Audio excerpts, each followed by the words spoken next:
सभी साथियों को मेरा नमस्कार। विगत 14 नवंबर को हमारी माताजी का देवलोक में गमन होने पर ग्रामीण क्षेत्र में जो कुप्रथा चली आ रही है, किसी भी इंसान की तेरहवीं के रूप में जो भंडारे बड़े बड़े कार्यक्रम चलाए जाते हैं, उसका मैं पुरजोर विरोध करता हूँ। विगत 22 से 24 वर्ष के लगभग हो चुके हैं, मैंने इस प्रथा को त्याग दिया था। मैं मृत्यु भोज नहीं खाता हूँ। मेरे गांव सौंसा जिला ग्वालियर में यादव समाज के हमारे राष्ट्रीय उस समय जो समाज सेवक थे, आदरणीय श्री दर्शन सिंह बाबूजी आए थे। उस समय मैंने प्रण लिया था कि मैं इस कुप्रथा का सदैव विरोध करूंगा और आज से मैं 13वीं खाना छोड़ता हूं। तो लगभग मुझे आज 22 से 24 वर्ष हो गए हैं। काफ़ी लोगों के दबाव बनाया, सामाजिक रूप से, रिश्तेदारियों के माध्यम से, कि आपको 13वीं करना पड़ेगी। मैंने कहा मैं कहीं जाता नहीं हूँ, खाता नहीं हूँ, फिर मैं इस चीज़ को क्यों करूँ। एक सामाजिक बुराई है, मृत्यु भोज एक कुप्रथा है। तो लोगों ने तरह तरह के उदाहरण दिए कि क्या कमी है और ये वर्षों से चला आ रहा है। मैंने क्या चला आ रहा है, ये गलत है। कई लोगों ने मुझसे बहुत दबाव बनाने का प्रेशर डाला मेरे पर। काफ़ी लोग मुझसे गुस्सा हो गए कि आप गलत कर रहे हो, ऐसा नहीं, 13वीं तो करना पड़ेगी। तो मैं उन लोगों की गलती नहीं मानता।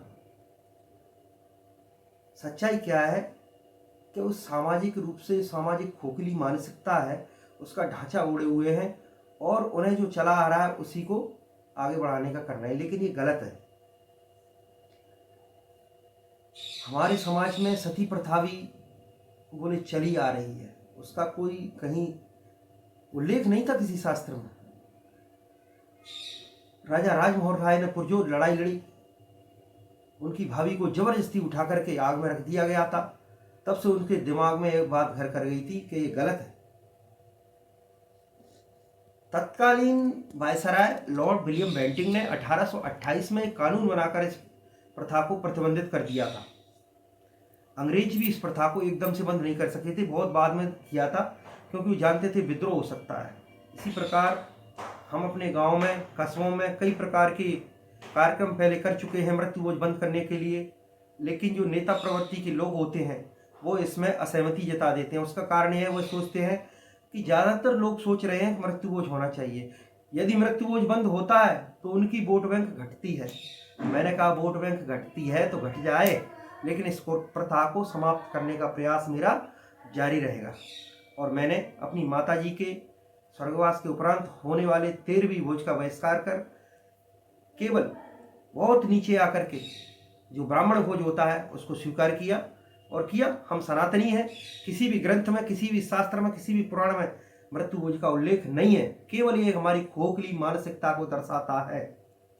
हम गीता को सभी मानते हैं, गीता हमारा पवित्र ग्रंथ है। गीता के अनुशासन पर्व में स्पष्ट लिखा है कि मृत्यु भोज नहीं खाना चाहिए, ना ही मृत्यु भोज करना चाहिए। हमारे मार्गदर्शक आदरणीय श्री खेम सिंह यादव जी सौंसा और दादा रतन सिंह जी बड़ा गांव के सानिध्य में मैंने इस बुराई का काफ़ी विरोध किया। हम कई गांवों में गए, लोगों को समझाया और इसका परिणाम धीरे धीरे आता है। 4 जुड़े, 4 से 8 जुड़े, 8 लोगों ने 20 को समझाया। पढ़े लिखे समाज के लोगों को ये समझ में आई कि इस बुराई को बंद करना चाहिए। इसके परिणाम स्वरूप कई लोगों ने इस कुप्रथा को बंद भी किया। अरे हम इस 21वीं सदी में हैं, हमारे जो आने वाली पीढ़ी होगी और आधुनिक होगी, वह क्या सोचेगी कि हमारे पूर्वज कितने मूर्ख थे। जब किसी की अनायासी मृत्यु हो जाती थी तो पार्टी देते थे। जरा सोचिए दिल की गहराइयों से, मृत्यु भोज कितना गलत है। एक तो घर में मातम छाया हुआ है, हमारे परिवार का एक सदस्य, माता पिता भाई किसी के रूप में हमसे दूर चला जा रहा है और हम पार्टी दे रहे हैं, भोज दे रहे हैं। गीता में स्पष्ट लिखा है कि खाने वाले का मन और खिलाने वाले का मन यदि प्रसन्न नहीं है तो भोज उचित नहीं है। आज हम देखते हैं ग्रामीण क्षेत्र से, ग्रामीण परिवेश से है 80% हमारे जो भाई हैं आज भी गरीबी रेखा के नीचे जी रहे हैं। वहां पर खाने को रोटी नहीं है, बीमारियों में कर्जे में डूब जाते हैं, बीमारियों में पैसा लग जाता है उसी व्यक्ति का, और उसी व्यक्ति की अनायास मृत्यु होने पर गांव वाले लोग कहते हैं नहीं, मृत्यु भोज तो साफ करना पड़ेगी। ये क्या है?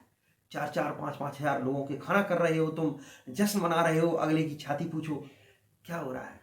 अरे ये कहते हैं तर्क करो तो तर्क करते हैं कि वो आत्मा की शांति के लिए, या ऐसी कोई आत्मा है स्वर्ग में बैठी हुई जो अपने बच्चों को दुखी देखना चाहेगी, अपने बच्चों को कर्ज में देखना चाहेगी? नहीं, ऐसी कोई आत्मा नहीं है। आत्मा जब प्रसन्न होगी, जब उसके बच्चे प्रसन्न होंगे। आप अपने बच्चों को पढ़ाएं लिखाएं, अच्छे मार्ग पर चलाएं, बुराइयों का विरोध करें, सदमार्ग पर चलें, अच्छे कर्म करें। ये तो काम करने के हमें फोकस करना चाहिए कि कोई यदि विद्यालय नहीं जा रहा है तो बच्चा उसको पूछो, उसको जाओ, उसके पिताजी को समझाओ कि बच्चे को स्कूल भेजो। इस बात पर तो जोर देते नहीं हो। नहीं साहब, 13वीं करना पड़ेगी, ये कहाँ तक उचित है? ये गलत है।